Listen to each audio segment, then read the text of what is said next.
Britain, don't be arrogant. Do not be arrogant, United Kingdom. Do not think that the buck stops with you. God can set Zimbabwe free without you. For I sense it in my spirit that the Lord has been begging the British to do something to stop the hate that they're doing on the Zimbabweans. But it feels like they are arrogant and taking and dragging their feet. God can use anybody. God can use China. God can use Russia, your arch enemies. God can use you. Don't play. Do not play.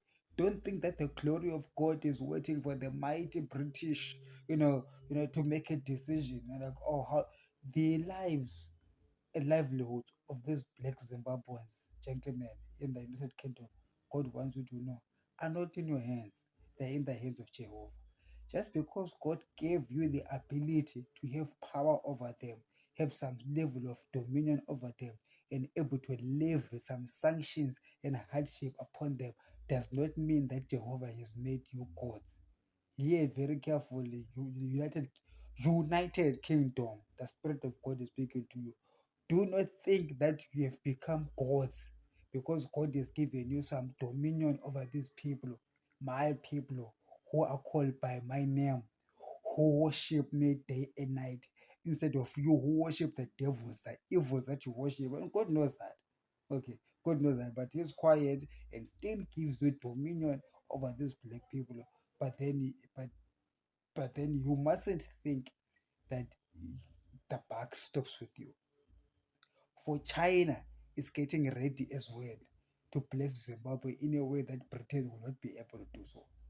And on that day when God does it, you will look back on videos like this and hope and wish that you were warned earlier and did something about it. But you don't want to do anything about it. You just want to relax and say, we still, ED is our friend. We're going to keep on destroying the Zimbabweans through ED for whatever reasons. And I know one of the reasons is because of the farm invasions. We spoke about it in the channel. God said, yes, the British were angry because of the wild people that perished during wild invasions, but they punished Zimbabwe. And God said that, but you took it too far. The level of suffering through sanctions that has happened since 2000 to 2023 on the Zimbabweans, the 23 years of two generations suffering for a few white people whose farms were taken away from them. And where did those white people pick those farms from? They're not, after all, those farms belong to the black Zimbabweans anyway. They are Zimbabweans farms for black people. Yeah, you punished us. 23 years is too much. Your arrogance is too much. Your arrogance has reached here, the nostrils of Jehovah. And God shall shut you up. All is God.